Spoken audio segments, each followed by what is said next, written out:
Sí, botón rojo, no gris, ¿verdad? Para que. Buenos días, tardes o noches. Este, les dije que ¿cómo se llama? El, el martes, no, el viernes pasado, que vamos a arrancar un tema nuevo. Para unos va a ser repaso y para otros va a ser Algo.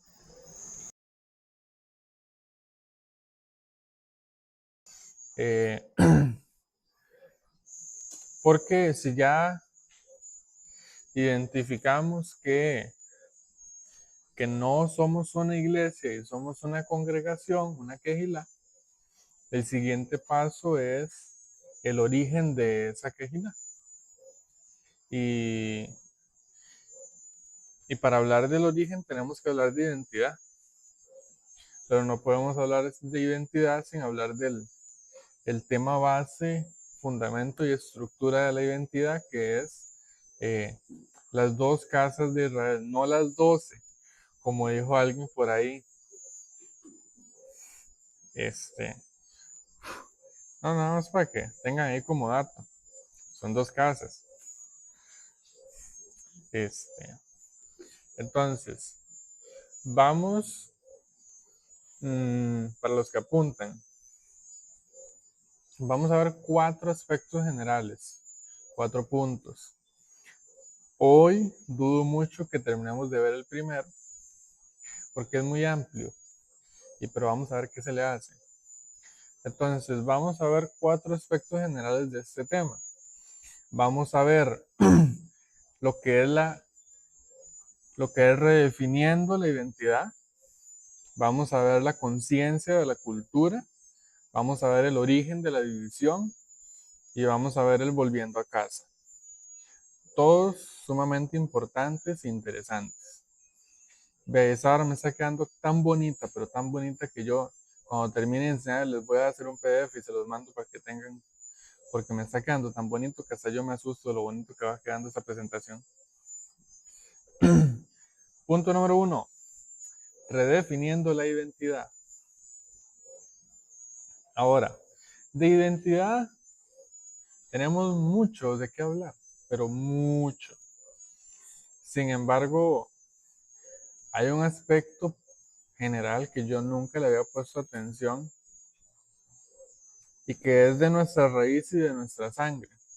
Y es curioso, pero para empezar, en el idioma hebreo no existe una palabra para identidad. No hay, no existe. Porque se cree que la identidad la define 3 aspectos fundamentales. Número 1, el nombre de la persona. Número 2, la casa a la que pertenece o la tribu. Y número 3, el rostro. Pero ellos le llaman esencia personal. Entonces vamos a verlos uno por uno. Pero eh, aquí hay 2 puntos. Entonces tenemos a el judaísmo ortodoxo y sus formas de entender las cosas, que es muy, a mí me gusta llamarle muy constantinesca, muy a lo Nelson Darwin, muy, muy literal. Entonces ellos eran muy literales y definían la Torah de manera literal. Pero tenemos la otra parte que el Eterno dejó, que es por esencia del Espíritu y por revelación. Y ahí las cosas cambian porque hay muchos tesoros. Entonces, para que una persona pueda definirse como perteneciente al pueblo del Eterno, debe tener esas 3 características muy bien claras. Por ejemplo, aquí hay un concepto bastante interesante y es el concepto del nombre. Ah, el nombre, la gente cree que no, pero el nombre marca a una persona. En sentidos muy profundos que tal vez el ser humano le cuesta captar al 100% la trascendencia de un nombre. Y ahorita vamos a ver cómo se escoge el nombre de un niño hebreo, que es algo impresionante. Pero para darles una base por ahí, por encimita. En Latinoamérica tenemos la mala costumbre de que más del 90% de la población, podemos decir, son católicos. Y para definir el nombre de un niño usan un calendario que se llama, calendario que ayer estaba hablando de eso con una amistad, calendario, no me acuerdo, pero es un calendario aparte del normal que distribuye la Iglesia Católica. En ese calendario usted revisa y ok, por ejemplo, Isabel nació en el día 10 del mes, octubre, y ese día tocaba a la Virgen Auxiliadora. Entonces, por consecuencia, le plantaron Isabel Auxiliadora. ¿Ah? Entonces, ¿por qué fue? ¿Ah? Por cómo me veía. Ah, desde chiquitita auxiliaba a gente, dice. Está potente. No, pero en una cultura estandarizada católica, la jugada es así. Por ejemplo, mi papá nació el 7 de mayo y el 7 de mayo estaba dedicado a José o a un ángel, no sé cómo está la vara, pero entonces le pusieron José Ángel. Si yo hubiera sido mujer y mis papás hubieran sido católicos, me hubiera llamado Natividad. Y en eso me acordé de que yo tengo una tía abuela que se llama Natividad. Investigando me doy cuenta que nació en diciembre la señora. Entonces se usa mucho. Entonces por eso tenemos nombres tan curiosos.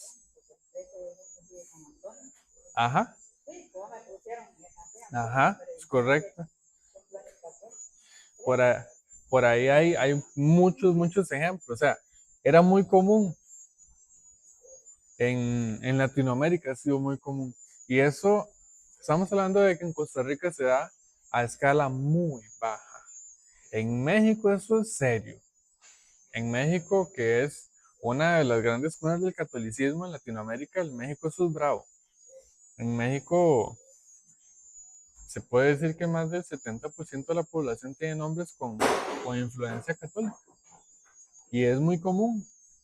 Y no se puede hacer mucho por eso. Pero ahí está. Entonces, eso ahí. Luego está la gente que usa inconscientemente corrientes mística judaizantes sin darse cuenta que es que el chiquito se va a llamar como el abuelo, como el bisabuelo, como el tatarabuelo. Y en las corrientes místicas judías se creía que era para conservar el alma de la persona que ya estaba fallecida. Entonces le ponen así al carajillo y de repente lo ven madreando y dicen, mira, es igual que el abuelo. ¿Sí o qué?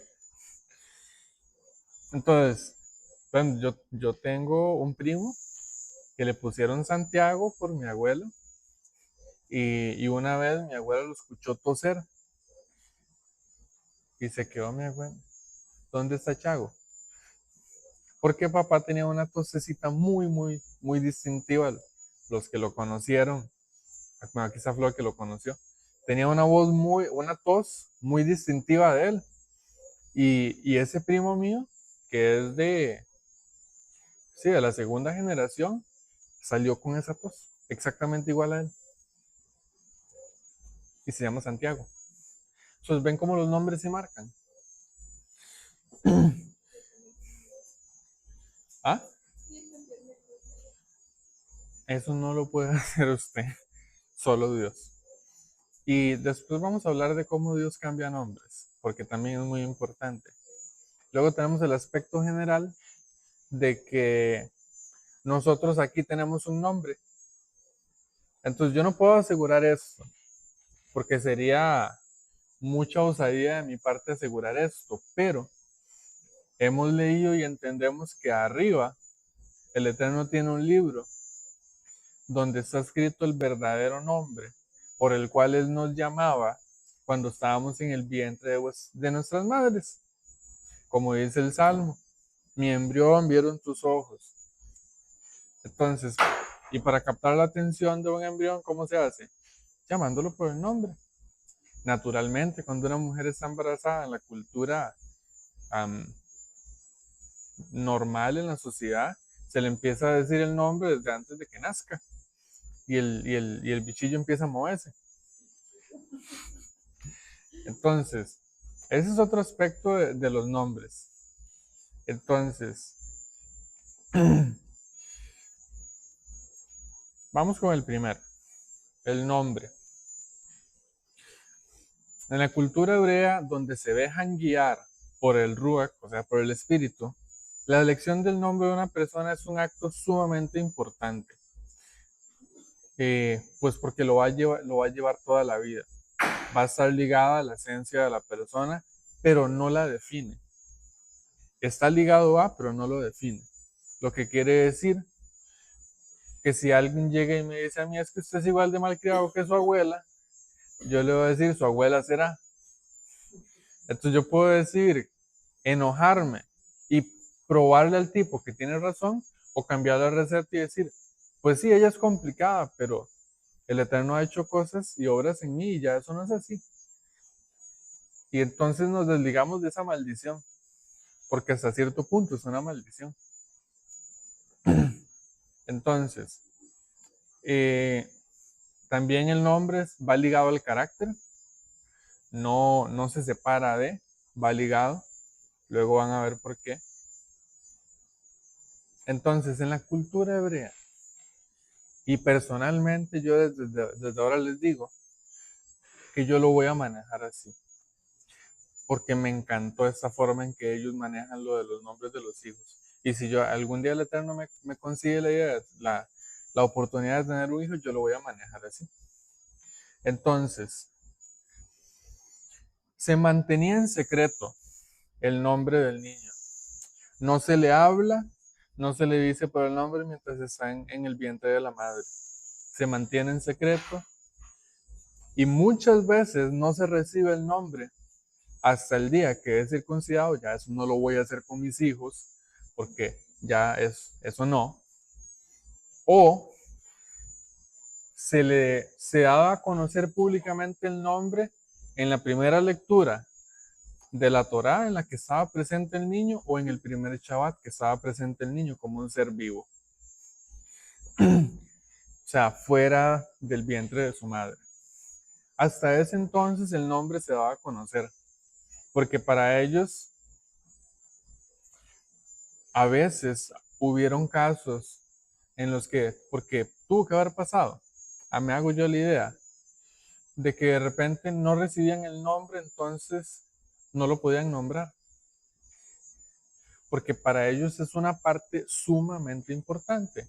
Sabemos que en la cultura general es como, mira, tiene cara de Christian, se va a llamar Christian. Agarran al niño y mira, tiene cara de Josué. Tiene cara, ve, esta chiquita, dice, desde ya se ve que arruga la cara, tiene cara de señora Cecilia.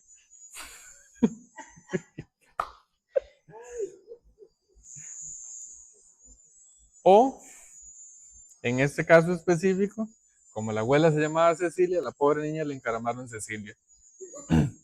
2. A la madre. Ajá. Entonces, se esperaba una dirección del Eterno antes de ponerle el nombre a un niño. Y en la Torá tenemos muchos nombres, que esta era otra costumbre. Tomaban al Eterno y le metían en el nombre. Entonces, por ejemplo, Jeremías en hebreo, al final, que se escribe Yir, Mi, Yaú, al final lleva ese ya, o sea, esa Y-A-H, así se lee, esa ya, que quiere decir que es el nombre corto del Eterno. Por ejemplo, ¿cómo sabemos esto? Cuando nosotros cantamos aleluya, lo cantamos corrido y está mal, porque son dos palabras. Es aleluya, que quiere decir alabado sea el Eterno. Entonces, ya que es el nombre del Eterno, y entonces Jeremías quiere decir el Eterno exalta. Y si vemos la historia de cómo se movió y qué hizo ese hombre, entendemos el nombre que tuvo. Y así muchos otros nombres. Porque no hay nada más hermoso que cuando agarramos el nombre de un niño o una niña y lo incorporamos al Eterno en eso. O pedimos dirección. Por ejemplo, yo tengo conciencia de que cuando a mí me iban a poner el nombre mío, pidieron mucha dirección. De mí y de mi hermano se pidió mucha dirección. Entonces mi hermano se llama José y yo me llamo Josué.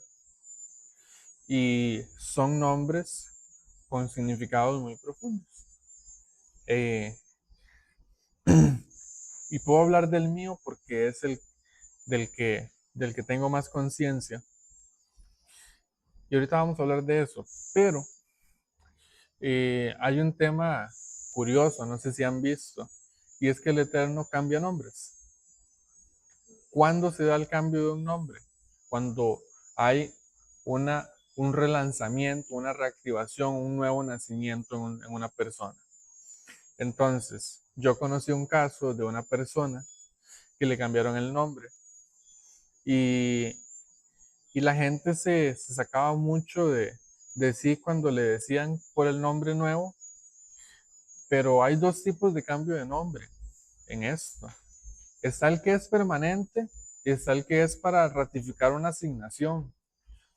Por ejemplo, yo como profeta he dado palabras donde el Eterno me ha mandado a cambiar el nombre de una persona o de dos personas, pero ratificando una asignación o relanzando una asignación.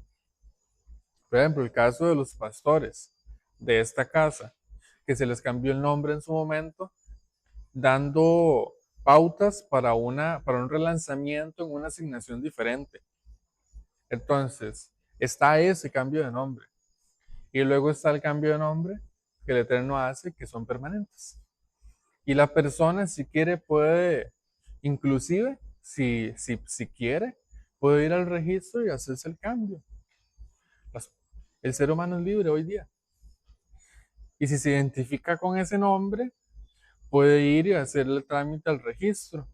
Entonces, en el registro puede salir que si le pusieron, qué sé yo, que si que se llamaba José y el Eterno le puso David, entonces vaya a hacer el trámite al registro, al menos en Costa Rica, y entonces va a salir José, conocido como David. La gente que tiene nombres complicados de pronunciar hace eso. Yo conozco una persona que se llama Hipólito, pero fue al registro y se hizo el cambio a Minor, pero se llama Hipólito. Otras que se llaman Marugenia, pero van y hacen el trámite y Marujita, Maru, así, es posible. Entonces, el Eterno ha cambiado nombres a lo largo de la historia en la Torah. Sí, varios. Varios cambios de nombre. Y uno que yo no noté, pero hoy que estaba estudiando noté, me llamó mucho la atención. Y fue un nombre curioso porque sin darme cuenta y después pensando en una palabra que yo mismo di a otra persona, yo caí en conciencia y digo, Señor, ¿saben toque? Hace un tiempo yo hablé con un profeta y me habló de otro nombre. Y me hablaba y la bronca es que como él tiene muy metido, muy intrínseco lo de enseñar, yo pensé que solo me estaba enseñando, pero ahora caigo en conciencia de que el hombre me estaba cambiando el nombre. Porque después me decía cuando me topaba, es que no puedo verte y pensar en ese nombre, tengo que pensar en el otro, tengo que pensar en el nombre que el Eterno designó para. Y yo, entonces me cambiaron el nombre. Y yo, entonces mi cambio de nombre fue definir cómo es que realmente se dice y cómo realmente se le saca el extracto del significado. Entonces, pensando en que por aquí tenemos una persona que le cambiaron el nombre en estos días y el Eterno me mandó a hablar de ese nombre en específico. Y es curioso cuántas veces uno lee ciertas secciones de la Torá, pero hasta que el Eterno no quiera revelarle a usted eso, no lo va a saber. Entonces yo montones de veces leí ese texto que se encuentra en Números 13:16. Entonces, el Eterno manda a Moshe, a Moisés, a llamar a... Y yo siempre leí a Josué, hijo de Nun, y yo me quedaba en el aire a veces porque decía, ¿cómo que Josué, hijo de Nun? Y le puso José. Y ahora leo detenidamente y el texto lo que dice, y el Eterno mandó a llamar a Moshe, a Oseas, hijo de Nun, y le puso por nombre Yehoshua, o Josué, en la mala traducción. Pero Oseas ya de por sí quiere decir algo muy importante. Pero al agregarle el Shua al final, que el Shua al final es de lo que después sería el nombre corto, porque sí, y esa es otra cosa curiosa, que en el hebreo hay dos nombres, la persona viene con dos nombres. Está el nombre familiar y está el nombre para afuera. O sea, como decirte algo así, usted tiene dos nombres, Flor y María. Y en la caja siempre te van a llamar primero por María, pero nosotros le decimos Flor. Entonces, eso quiere decir que para la persona que no tenga confianza, se llama Flor, se llama María. Pero para la persona que esté dentro del círculo familiar, se llama Flor. Entonces, así los hebreos tienen esos nombres. Por ejemplo, en mi caso personal, yo manejo así. Afuera y para personas que no tienen la confianza, yo les llamo, yo les digo que me llamen Josué. Pero a las personas de mi círculo de confianza les pongo que me pueden llamar Caleb. Y así. Y a veces lo hago inconscientemente, porque cuando me presento, digo, yo me llamo Josué. Ah, bueno, pura vida. A los años la persona agarra confianza y me dice, vea, Gediondo, usted se llamaba Caleb. Yo sí, pero es porque ya usted escaló en confianza. Y ya pasó la barrera, pasó nivel. Ahora me puede llamar así. Antes no. Y el Señor tenía dos nombres.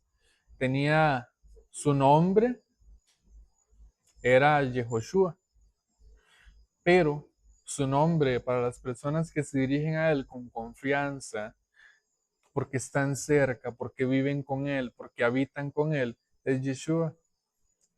Entonces, ¿por qué nosotros decimos Yeshua y no Jesús? Fácil,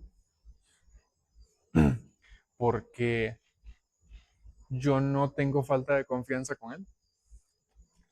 Él está conmigo todos los días, me ayuda, me corrige, pues ¿qué no hace? Entonces sería medio raro decirle por el nombre no familiar. Como yo estoy muy cercano a Él, toda la vida, desde que tuve conciencia de esto, me dirijo a Él así. Entonces, este personaje bíblico del tiempo del desierto se llama Oseas. Y el Eterno en dirección a Moshe antes, y eso es un detalle que luego va a tener trascendencia, antes de mandarlo como espía le cambió el nombre.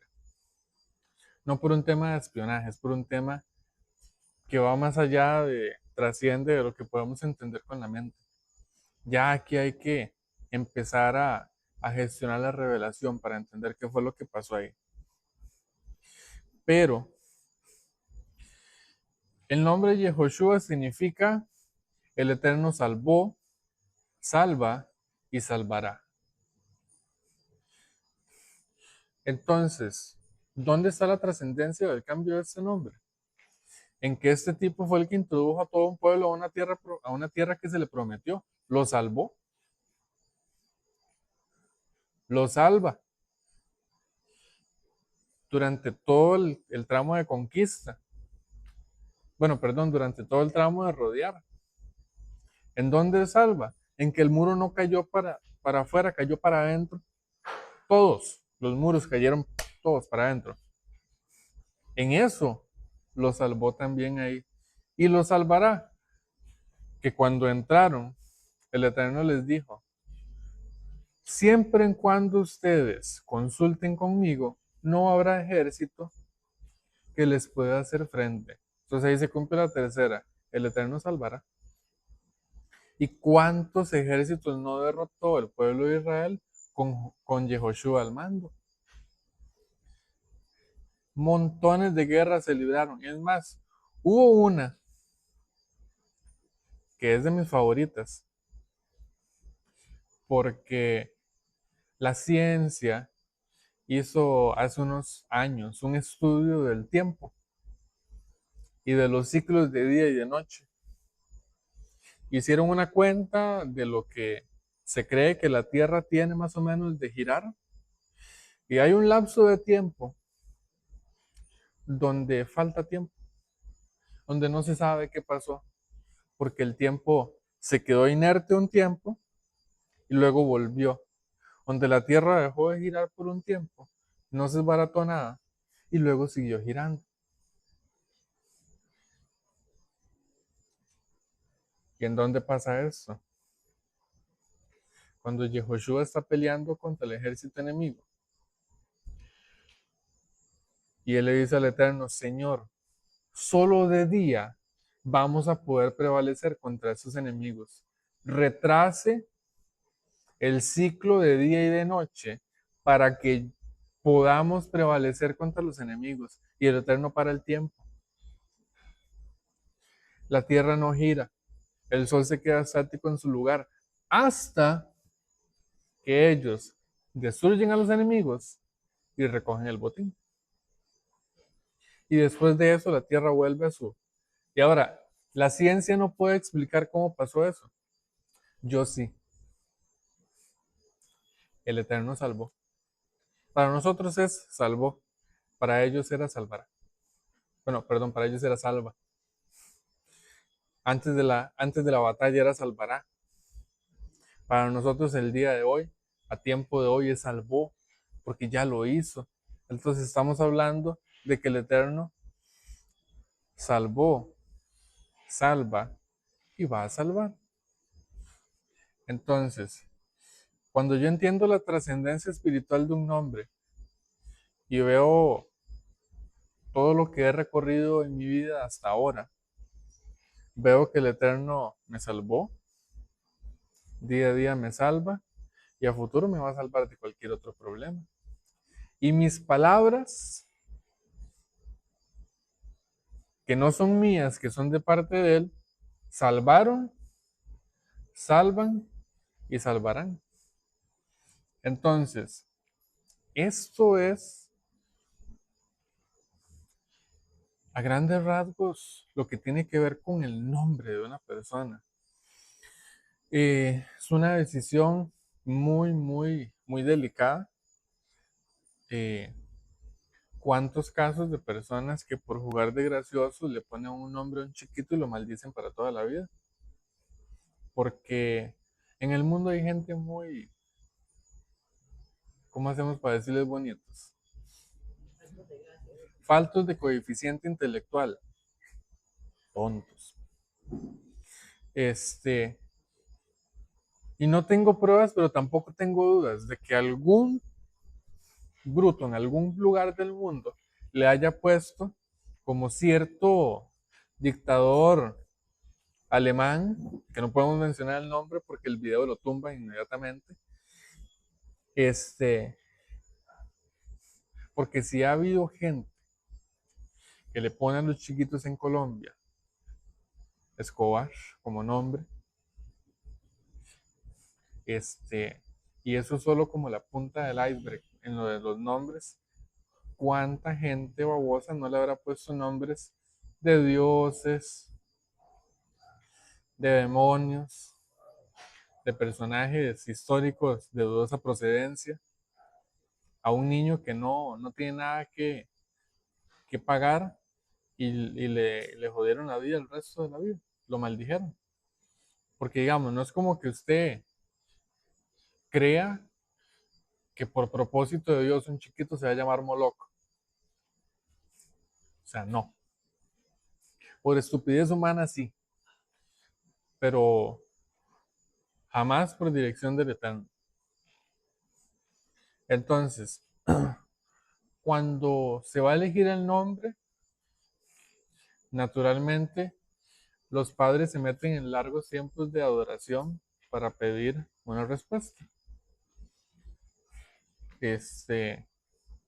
Luego están los tradicionales que se van y le desgracian la vida al niño porque le pusieron Messi y el tipo nació con 2 pies izquierdos para el fútbol, pero se llama Messi.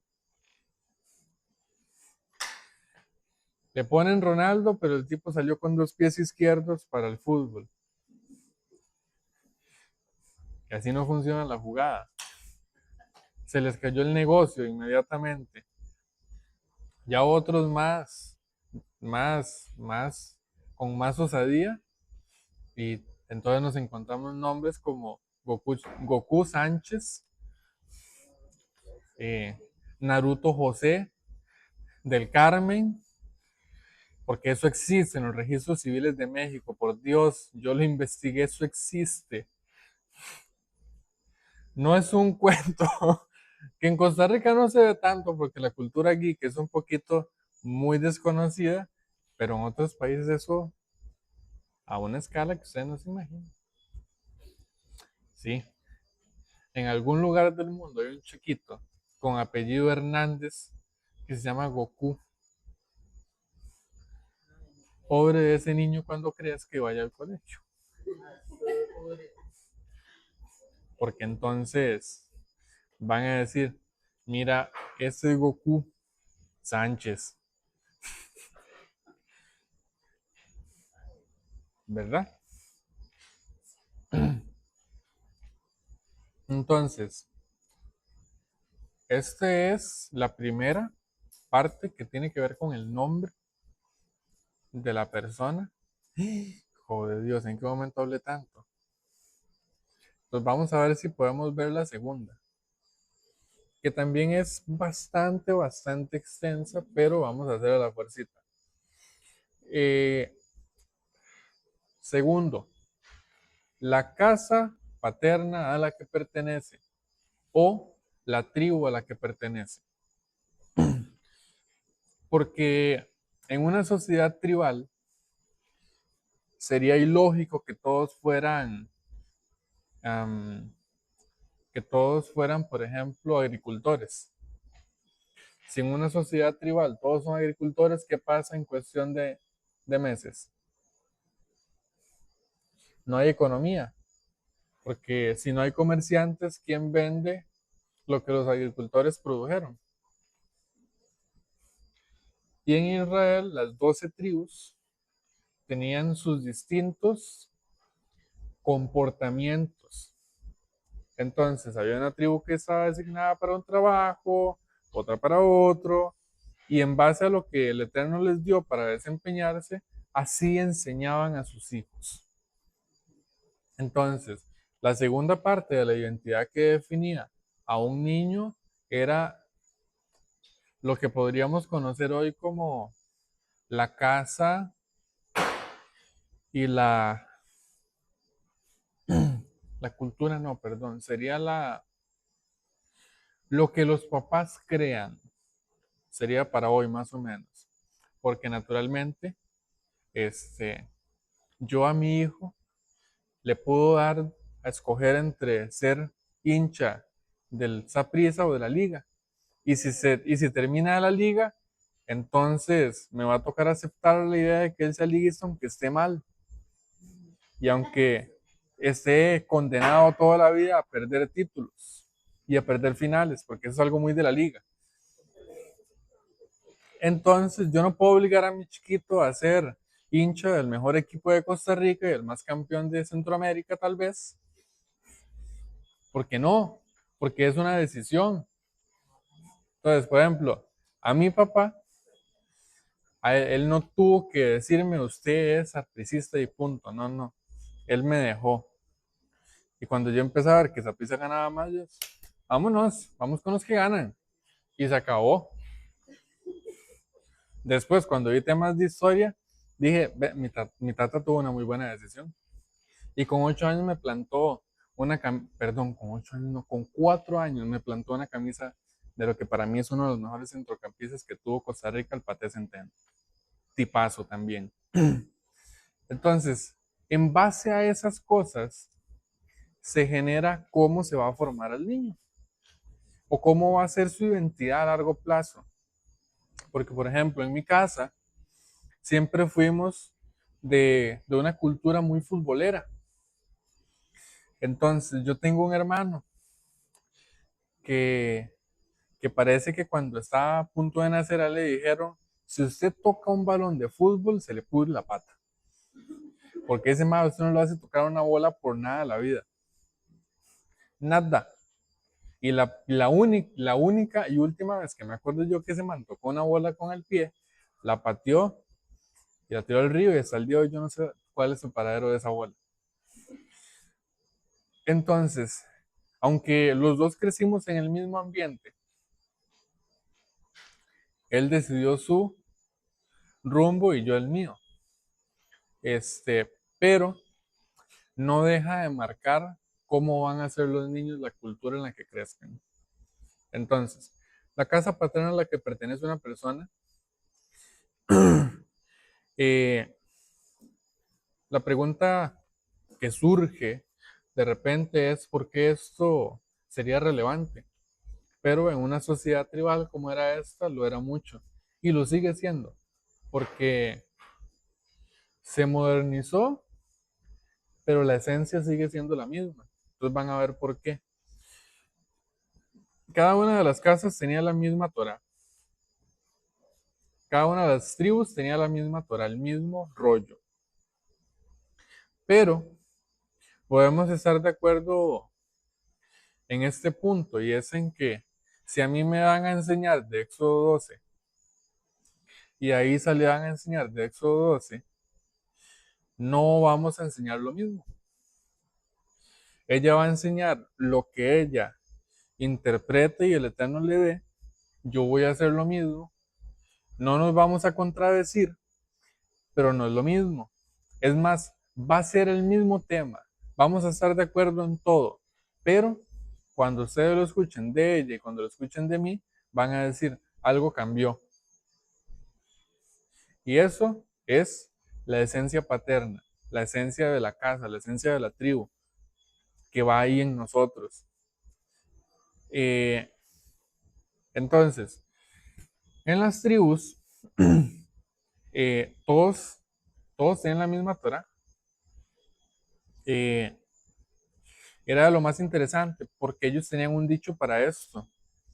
Eh, Porque tenían una misma Torah de las mismas 40 parashá que Esdras les había dejado, pero había algo muy interesante en eso. Y es que ellos, perdón, lo que Moshe les había dado, porque esa primera sección la escribe Moshe, ¿verdad? Primero, se llama la Torah, y ellos con la intención de facilitarlo, pero después nos complicaron la vida, eh, enseñaron que la Torah era los primeros 5 libros de la Biblia, pero yo hoy entiendo que Torah es todo. Entonces yo lo enseño así, Torah es todo, no solo los primeros 5. O lo que en el pseudo cristianismo se llamaba el Pentateuco. Ok, entonces, como cada tribu tenía su manera de ver y su cultura, no diferente, sino la manera en que hacían las cosas. Y eso también se reflejaba en cómo se enseñaba. De hecho, hay un dicho hebreo que dice, la Torá tiene 70 caras. 70 caras. Lo que quiere decir que usted puede enseñar 70 veces del mismo texto y siempre va a ser algo diferente. Entonces yo en un punto me recomendaron las parashá de Esdras y yo decía, pucha madre, pero qué aburrido enseñar siempre de lo mismo. Ahora entiendo que no hay forma de enseñar 2 veces un mismo texto de la misma manera. Entonces tengo la intención de leerme esas 40 parashas y que las circulemos. No como un ritual de que tengamos que hacerlo en todo el ciclo, pero sí para irles dando esa continuidad que se merecen, porque si están, es por algo. Si el Eterno las dejó accesibles es porque ahí hay cosas que tenemos que ver todavía. Entonces es como uno de los siguientes pasos que me gustaría dar. Ahora, esta gente tenía una manera muy curiosa y es lo siguiente. Eran 12 tribus. Cada tribu se dedicaba a algo diferente. Por ejemplo,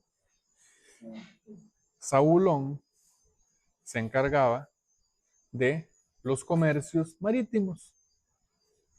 Entonces, Zabulón pescaba y vendía pescado y en general eran muy negociantes ellos.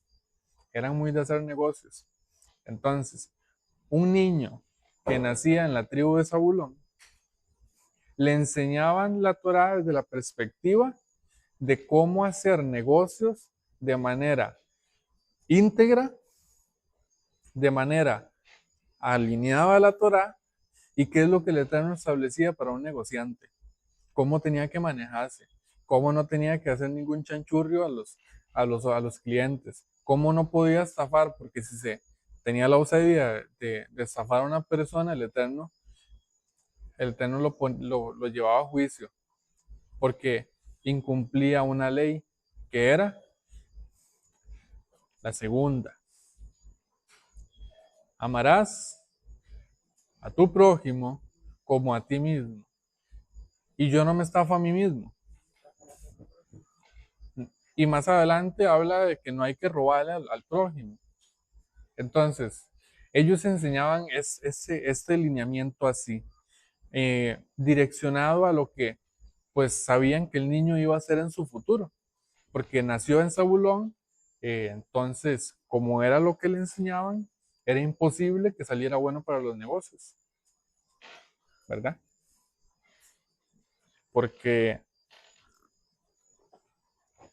cuando se forma desde pequeño, entonces usted ve que la cultura le marca. Porque, por ejemplo, En mi familia, en sí, no hay ninguno que haya sido mecánico como tal, pero todos travesean carros, la mayoría de mis tíos. ¿Por qué? Porque vendían y compraban carros y era el negocio de ellos. Entonces, naturalmente, cuando usted vende y compra algo, tiene que estar pensando en que, ok, compré esto, que trae esto y esto dañado, lo arreglo y lo puedo vender por tanto más. Así. Entonces, por eso, el Eterno me dio a mí el talento de desarmar cosas. Y después me iba a servir para desarmar gente. Y poder desarmar la cabeza a la gente y poder ver cómo había un montón de cosas ahí muy curiosas. Y tiene que ver con una línea, o una línea profética, no, sino una manera de ver lo profético en que la estructura mental de una persona es como el cerebro de una computadora o lo que alimenta y le da su función a un aparato electrónico que está lleno de circuitos, líneas, fases y unos tubitos así negros que se llaman resistencias, que cuando hay un choque emocional fuerte, para que no se desbarate el resto, una resistencia pequeña se quema y se sacrifica por el resto, lo cual habla de una emoción y una parte de nosotros que como que se apaga. No sé si les ha pasado que pasando un shock muy fuerte se les apaga como una parte del cerebro y como que se queda uno inerte, como que no sabe ni qué hacer, ni qué hablar, ni qué decir, pero eso es lo que está haciendo, es protegiendo la integridad del resto del cerebro. Entonces, a mí me enseñaron eso y yo, eso es en lo que me defiendo. Pero fue por la manera en que me criaron, cómo me dieron la libertad. Por ejemplo,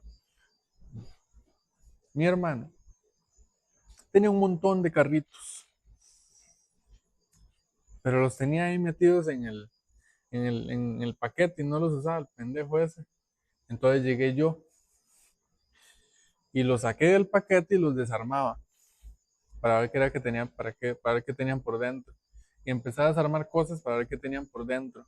Y empecé sin darme cuenta a aprender a reparar las cosas porque ya después desarmaba y podía armar de nuevo.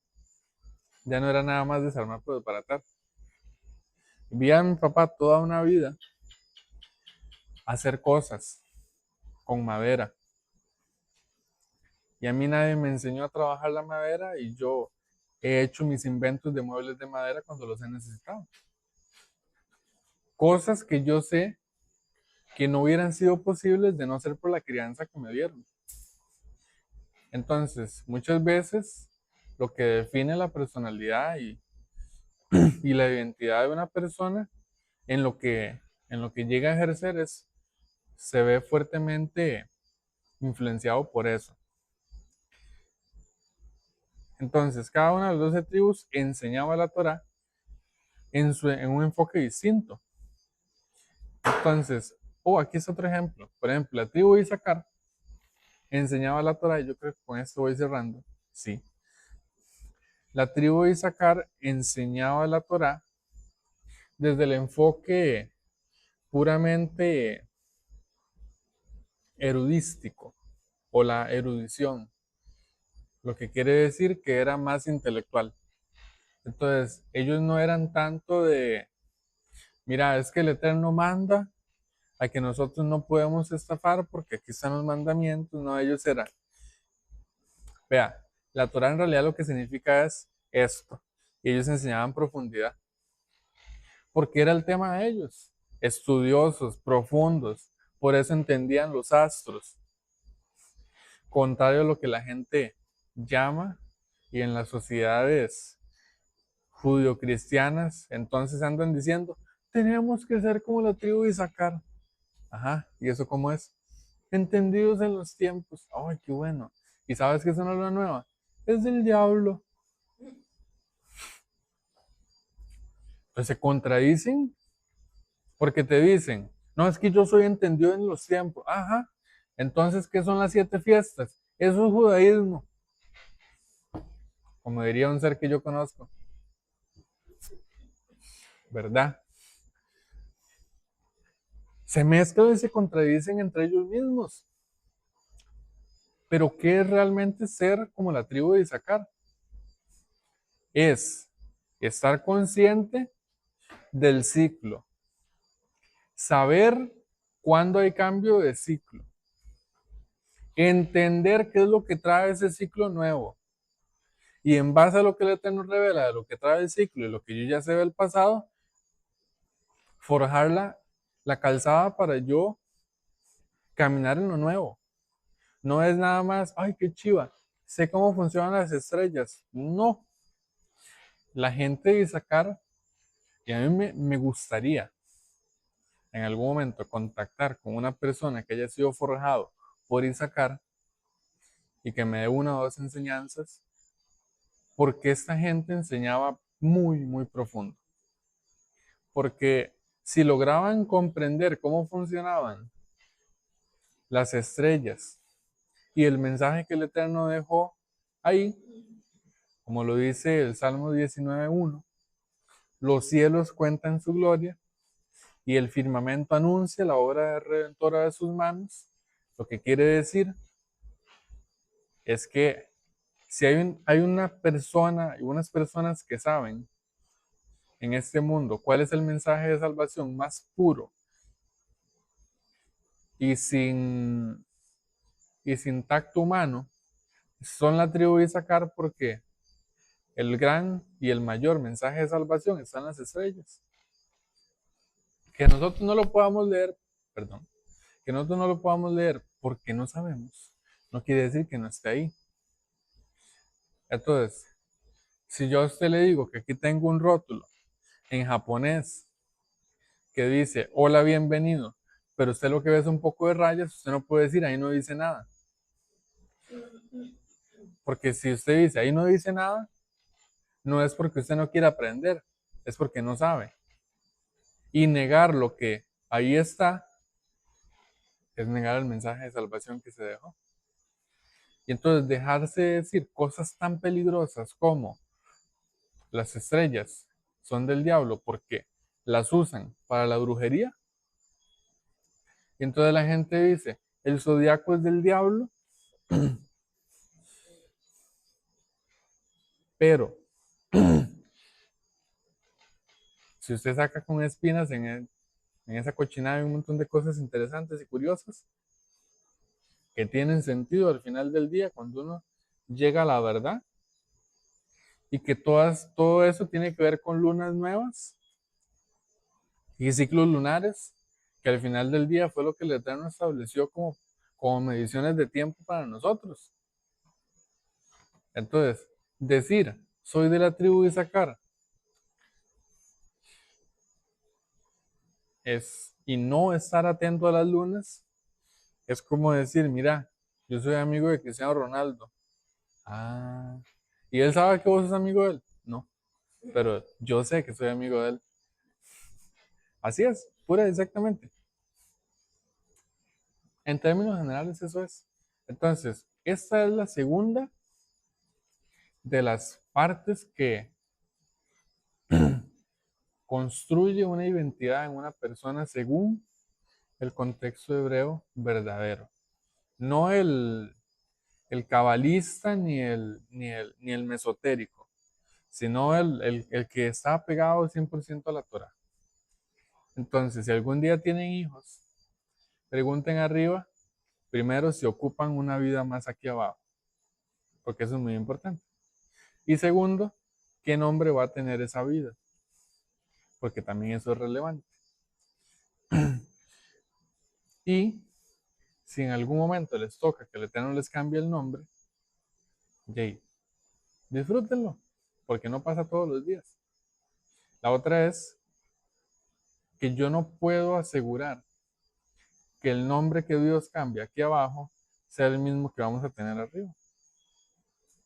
En ese caso diría uno por 3 nombres ya, porque ese de arriba es secreto. Y yo soy de los que cree que al momento de ser transicionados a esa otra dimensión, vamos a ser transicionados a través de esa llave, que es ese nombre, que nuestro ser interno sabe, pero nosotros humanamente no sabemos. Y ese es el nombre que escriben allá en el libro, no como dice la canción, ¿verdad? Con plumas de oro. No, esa no. Entonces, si queremos entender, comprender el tema de la identidad, tenemos que hacernos la idea de lo siguiente. Si el Eterno nos puso y Él es nuestro papá, entonces Él nos va a llamar por nuestro nombre. Y a veces no es necesariamente el nombre que conocemos aquí abajo. Y puede pasar o no puede pasar. Lo que sí yo sé es que cuando el Eterno, y lo he visto, tal vez no le cambia el nombre a la persona, pero sí vi y veo, porque pasó en mí y está pasando en otros, es que al momento de tener una activación, no hay que dar charlas de la identidad porque la persona sabe quién es, de dónde viene y para dónde va. Porque la activación trae muchas cosas que todos hemos ido redescubriendo con el pasar del tiempo después de la activación. Porque del momento que fui activado yo a día de hoy, que han pasado más de 25, 30 días, que si yo todavía sigo descubriendo cosas, todavía sigo dándome cuenta de cosas y por eso tengo la llave muy cerca de donde estudio, porque cada vez que la vuelvo a ver, digo, mira, para eso también sirve. Ah, para eso también sirve. Entonces, ese es la ventaja de tener un refuerzo físico de la activación, de un acto profético, que te afirma mucho más la identidad. No quiere decir que no tenerlo sea malo, pero sí que a los que han sido activados en estos días les va a conllevar un poquito más de esfuerzo de darse cuenta qué pueden hacer, qué son capaces de hacer, qué el Eterno puede hacer con ustedes. Y si está empezando por ustedes, que son jóvenes, es porque el Eterno planeó que así fuera. Cuérteme ahí. Entonces, corte.